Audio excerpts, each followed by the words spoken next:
Hi everyone and welcome back to my YouTube channel. So guys, in this video I will show you how to fix can't receive WhatsApp SMS verification code on iPhone.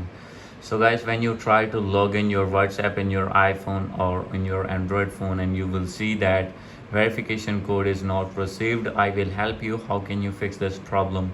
So guys, you can easily fix it. First of all you need to select the another method to get your verification code, that is call option. You need to select call to get verification code.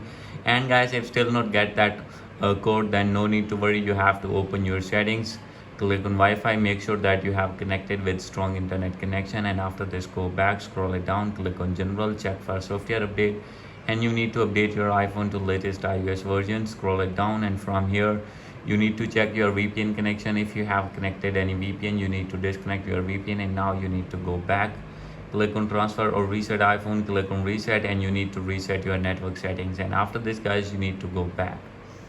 So guys, after going to back, simply you need to scroll it down, set your date and time on automatically, and after this go back, open your app store, and here you need to search WhatsApp. After searching it, open your WhatsApp messenger, and you need to check for update. If your app is not updated, then you need to update your app, and after this go back. So guys, after doing all this method, then you need to open your settings again, click on general again, and after this click on iPhone storage, and now you need to scroll it down, and here is the option of WhatsApp. Click on it, and you need to offload your app, and after doing offload, you need to reinstall it again. And after doing all these settings, your problem will be fixed, and you will be able to receive your verification code on your iPhone.